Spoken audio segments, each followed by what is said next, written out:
As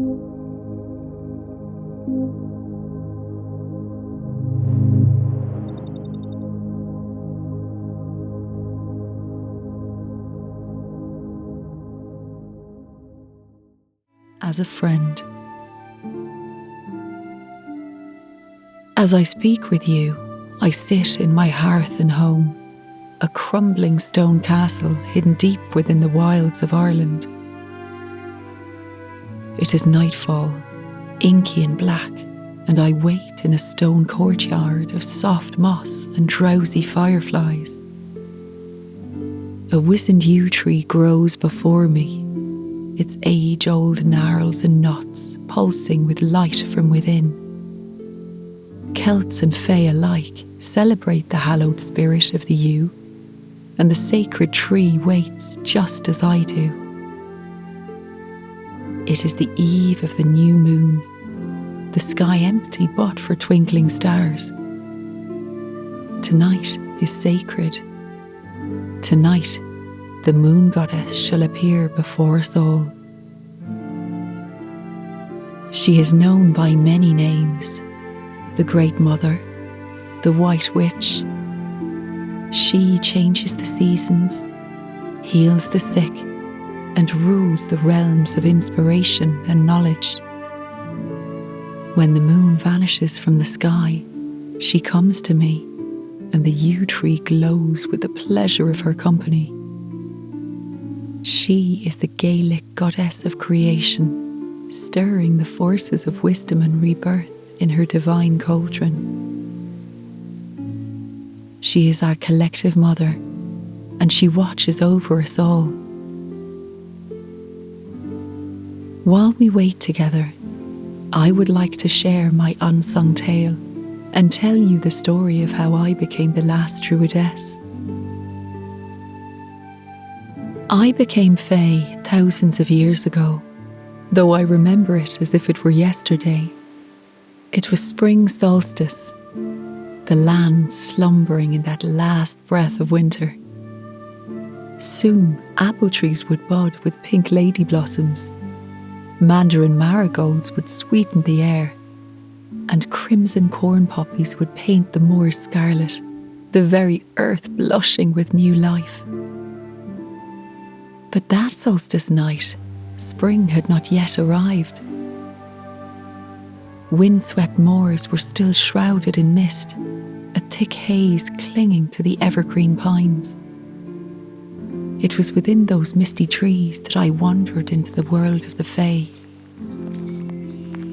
I grew up in a nearby village, and I roamed the fields and forests since I was a child. I knew the woods like the back of my hand, felt the rough bark of every tree, tasted the sweet, restoring chill of every stream. I knew when to tread lightly around denning foxes, and when to mimic the faint hoot of long-eared owls. As the village druid, I had mapped the woods long ago for medicinal herbs, nibbling common bilberries and bitter willow bark for energy. 3 suns prior, a young mother and her daughter arrived at my doorstep, dusty and exhausted from their travels. The girl was sick, her mother explained, with an ailment that no other druid could heal. They had travelled far and wide to find me, believing that I was the girl's only hope. I served them honey-soaked bread, lemon balm tea, and watched them doze in front of my warm hearth. Then I stepped outside, closed my eyes, and asked the moon goddess for guidance. That night, I dreamed. Onyx berries cascaded from the dark sky like rain from the heavens, tart clusters tumbling into my ready, simmering cauldron. The tonic consisted of arrowroot and willow bark, honey and dandelion, but the most important element of all was the powerful nightshade berry, ripened only under the loving eye of the full moon. Solstice, a voice murmured deep within my dreams. You will find what you seek at solstice. As I woke, I knew that the Great Mother had answered my call. That solstice night, I stepped into the forest a determined druidess, unaware that I would never emerge human again. For a short spell, the woods were my own, and I wandered among the trees, greeting them like old friends. A young fir here, an elderly chestnut there. Then, ducking round a barren oak, I halted in my tracks, puzzled. There, shining bright in the moonlight, was a foreign stone bridge that I had never once seen. It was beautiful, its arch a perfect half moon, the stream below rippling with ice blue water. On the far side of the bridge, an overgrown path wound into a copse of yew trees, thick and gnarled. Magic was at work here, and not magic I yet knew how to wield. No, this was a gateway to the Fae, pure as the first snowfall in winter. It was at that moment that I heard it, an otherworldly melody, lilting and ethereal, strung and sung on a fiddle across the half-moon bridge, somewhere past the yew grove and into the unknown. The note sang of long-lost lands, whispered memories of mythical fae and ancient lore, and half-forgotten childhood dreams in which we wander into the woods, following a flitting, glowing silhouette deeper into the forest until we disappear entirely. Hairs on the back of my neck stood up. It was a song of unearthly welcome, a sacred invitation, a teasing summons to leave my world behind. "Cross the bridge, human," the melody seemed to croon. My heart thrummed with the rhythm. I, mesmerised. I had no choice but to step onto the bridge and into the unknown. The moon shone brighter with my every step, her light soothing my skin like a cool balm. The melody rose and fell as I stepped from stone to earth, skirting down the path that so few others had ever walked. Dear friends, I will say this to you with the same childlike wonder I felt in that moment.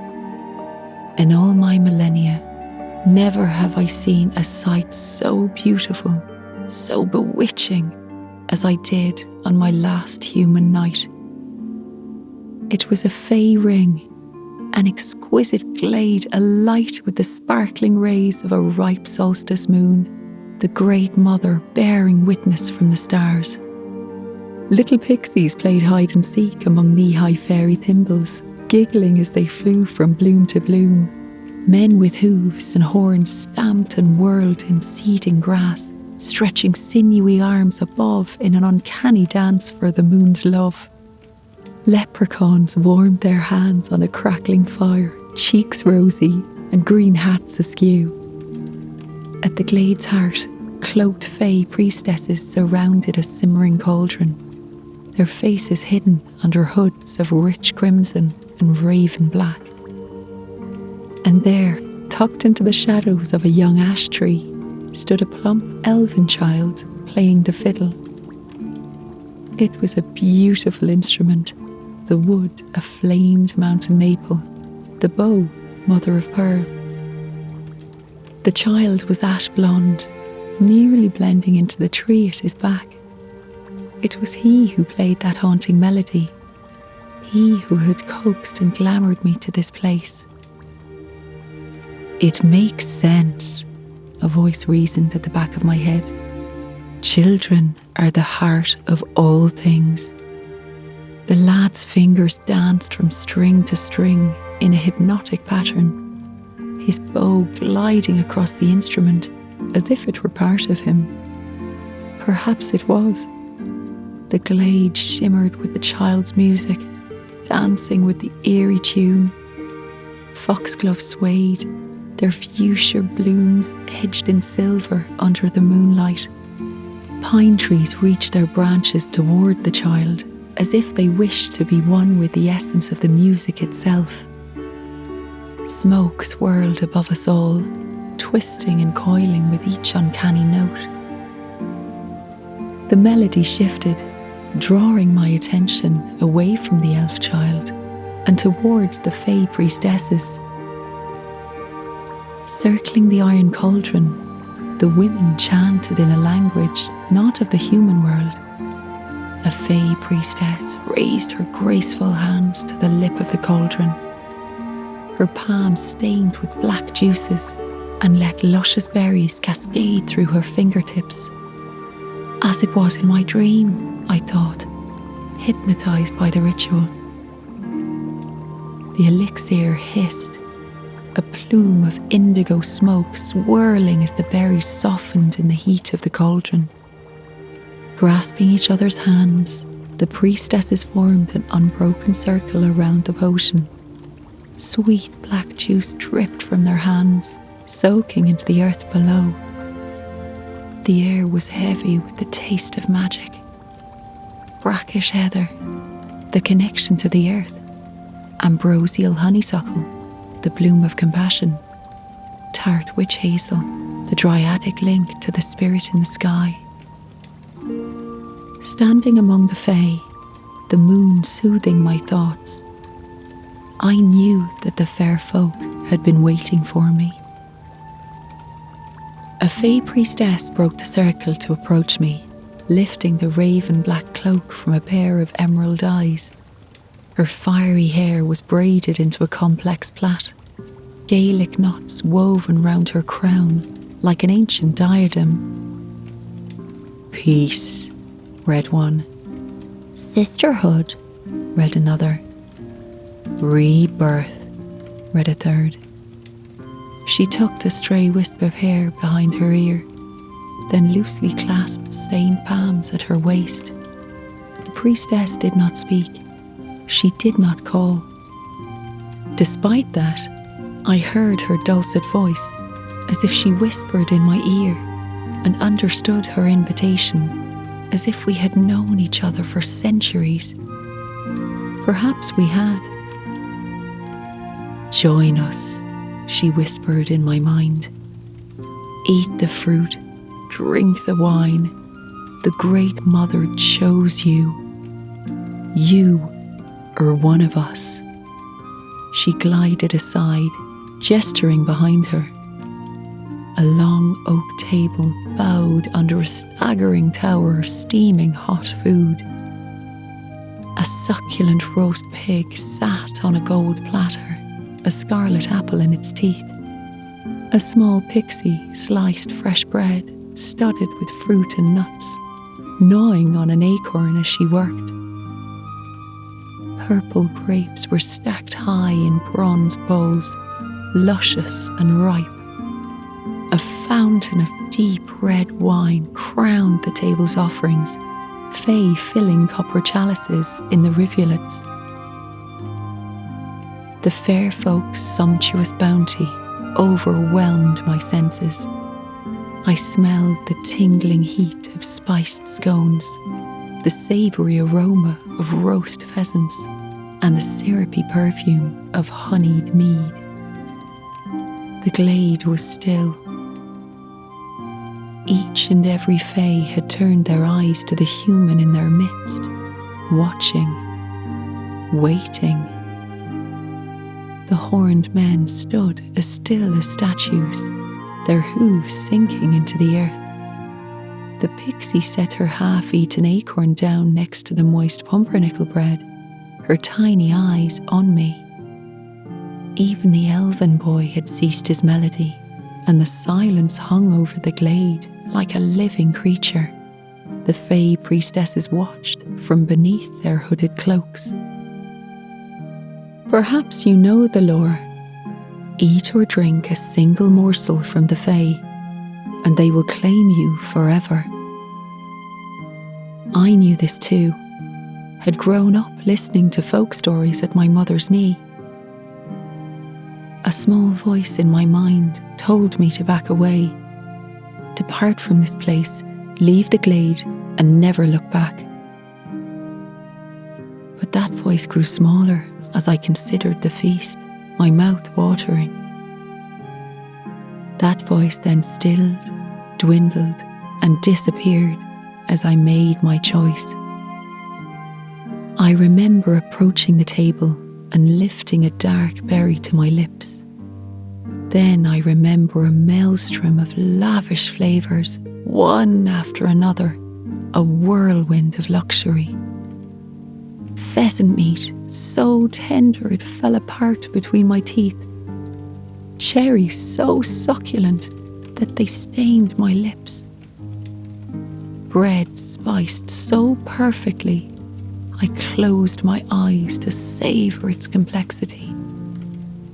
Honey plums, golden figs, godly quinces, foods I had never set eyes on, let alone eaten, and I ate each and every bite, blessed by the Great Mother herself.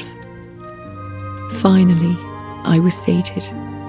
When the last morsel touched my lips, the Fae reacted. Leprechauns howled in glee, clapping fat hands.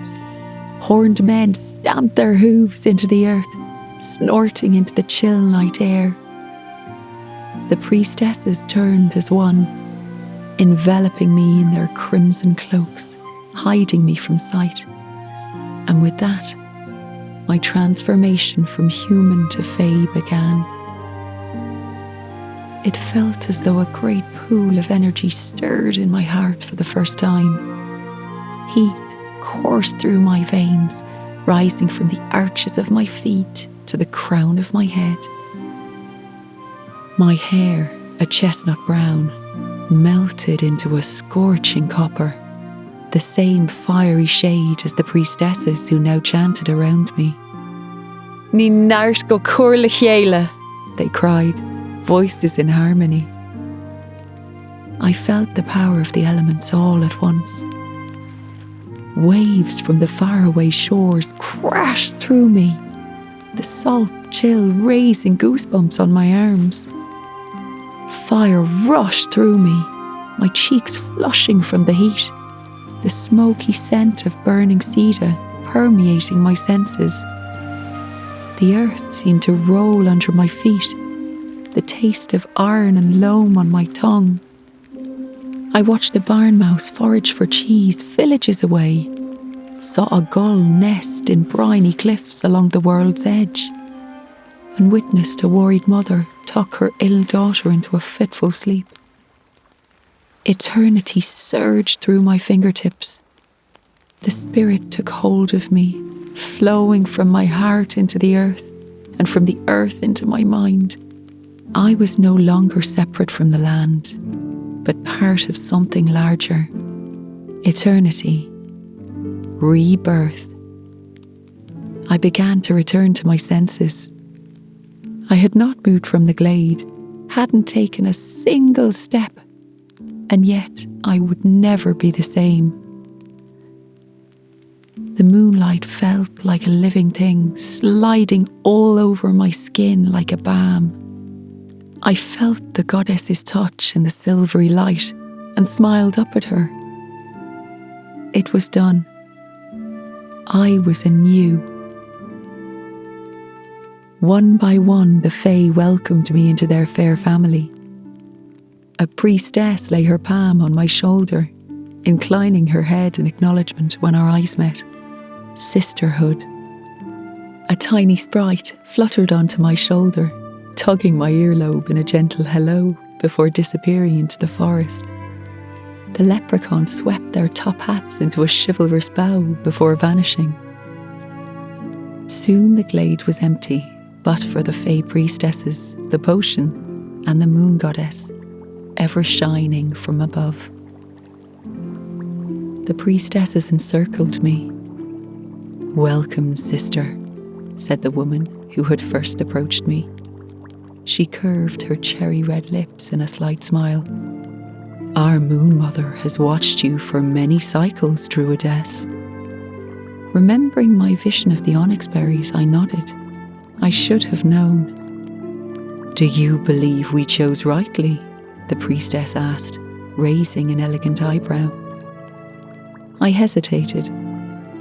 "Perhaps," I replied. "I know not what I can offer." The priestesses chuckled as one, a harmonious sound.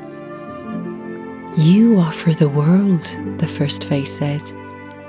"The Great Mother believes that her ranks would do well with you at the helm. She regrets that she cannot come to you in person this evening, but she must keep watch over the world. She would be honoured to call you her priestess, and she will teach you all that she knows. We, in turn, are honoured to count you among us as a sister." The women chimed in agreement and began to draw away. It seemed that our tryst was complete. "Wait," I said. They paused, looking back at me. "What of the village girl? I saw her and her mother as I transformed. I would not abandon my charge." The priestess inclined her head, smiling once more. "Worry not, Druidess," she gestured to the bubbling cauldron. "You sought a tonic of moon-ripened nightshade, arrowroot, willow bark, and honey, did you not? We have prepared the elixir that will heal the girl. We must say, your dedication will serve you well." I felt a light touch at my elbow. The elven child, fiddle tucked under his arm, peered up at me. I hadn't noticed that he too remained. "I will see that the medicine is delivered," he said, his voice melodious like wind chimes. "Please." And so it was. I became a true druidess of the land, a priestess of the moon goddess. To this day, I cannot imagine anything that calls to my true spirit more.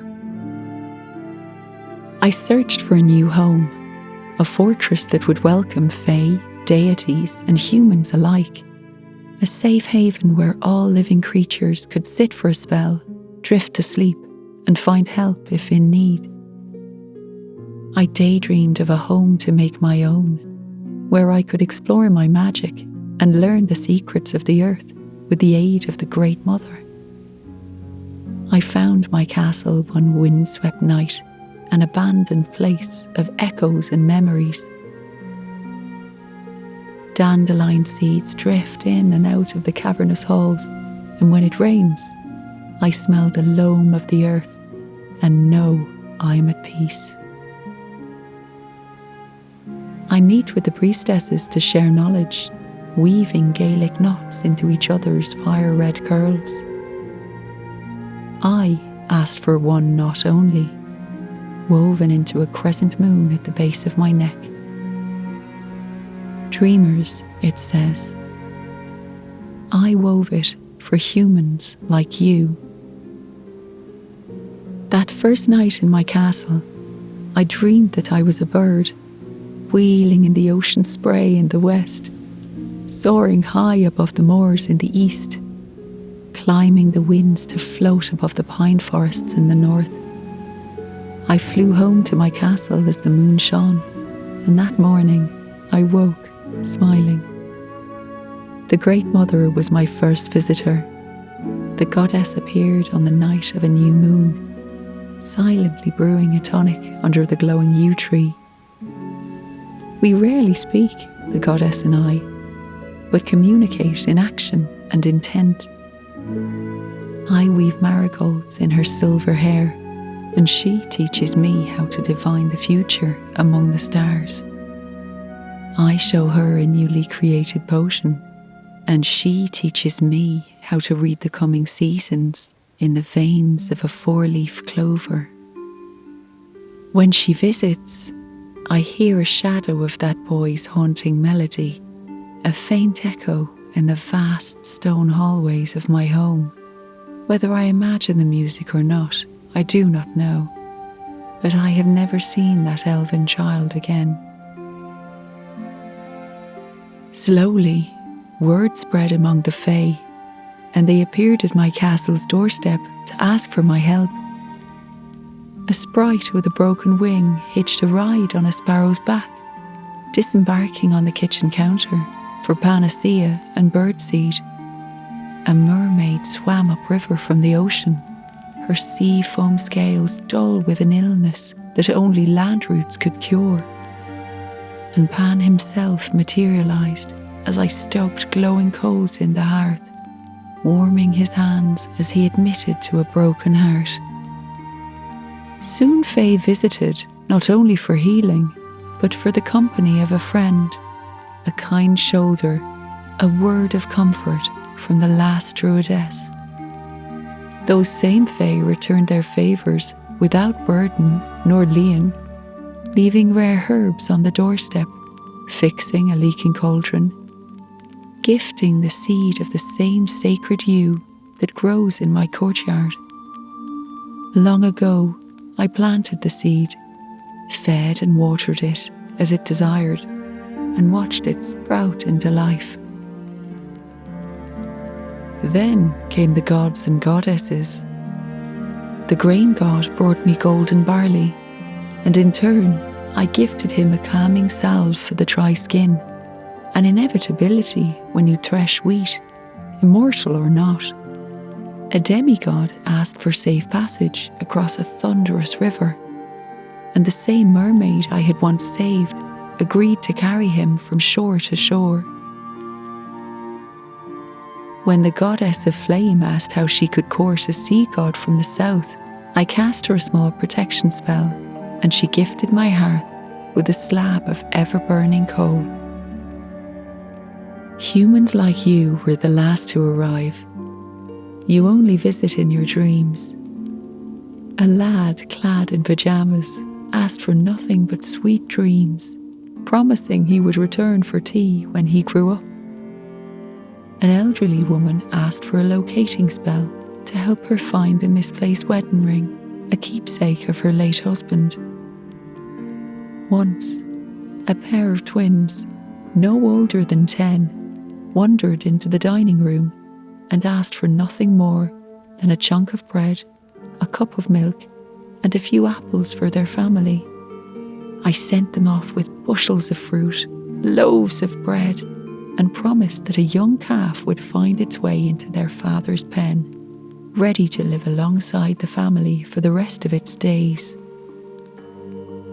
I met dreamers from the world over, visitors from countries and kingdoms and cities that rose and fell with the long march of time. Let me ask you, have you dreamed of a land, green and lush, that melts away in your waking hours? Do your dreams slip through your fingers like grains of sand awash on a shore? Did you follow the lights into the woods? My fair family live by a singular creed, a touchstone to guide our way through the world. Ní neart go cóir le chéile.